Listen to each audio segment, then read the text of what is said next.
वक्फ board के मुद्दे पर जन सुराज ने बिल्कुल स्पष्ट किया है कि हम लोग ऐसे किसी भी कानून के खिलाफ हैं जिसमें समाज का एक बड़ा वर्ग अपने आप को उसमें सहभागी नहीं पाता है या उससे असहमत है या उससे डरा हुआ फील करता है। बात इसकी नहीं है कि वक्फ बोर्ड का कानून सही है या गलत। गलत है कुछ लोगों की नजर में, कुछ लोगों की नजर में सही भी हो सकता है, हम लोग की नजर में गलत है। लेकिन सबसे बड़ी बात है कि आप उसको बना कैसे रहे।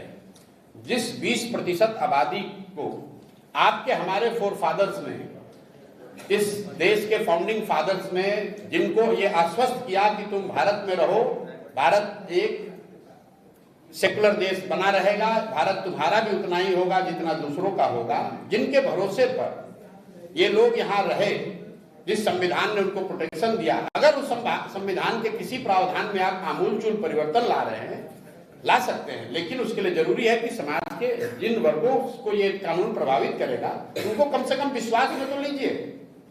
अगर हमारे पिताजी ने या हमारे दादाजी ने कोई कमिटमेंट समाज के लिए किया है तो क्या मेरी ये जिम्मेवारी नहीं है कि मैं अपने बाप दादा के किए हुए कमिटमेंट पर ईमानदारी से खड़ा रहूं? तो ये तो कहीं ना कहीं सिर्फ मुसलमानों की बात नहीं है। इस देश में जो हिंदू रहते हैं, जो इस देश के संविधान में यकीन रखते हैं, जो ये समझते हैं कि गांधी जी ने अगर कुछ कहा है तो उस पर हमें कायम रहना चाहिए, ये सबका मुद्दा है। इसलिए वक्फ बोर्ड के हम लोग खिलाफ हैं। दूसरी बात, वक्फ बोर्ड का अगर कानून बनता है तो इसके लिए बनाने वाले भाजपाई तो दोषी हैं ही, लेकिन इसका सबसे बड़ा दोष नीतीश कुमार के सर पर जाएगा।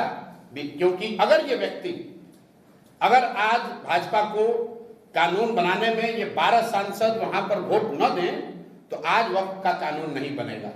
तो मैं आपके माध्यम से कम यहाँ के मुस्लिम साथियों से, उन नेताओं से जो आज भी जदयू से जुड़े हुए हैं, मैं ये नहीं कह रहा हूं कि आप दल छोड़ दीजिए, लेकिन कम से कम उनसे मैं आग्रह करूंगा कि आप लिखकर नीतीश कुमार को एक चिट्ठी तो भेजिए कि अगर वक्त पर आपने भाजपा के साथ मिलकर वोट दिया तो हम लोग आपके विरोध में हैं या हम आपका दल छोड़ेंगे। कम से कम नीतीश कुमार पर इसका दबाव तो बनाइए।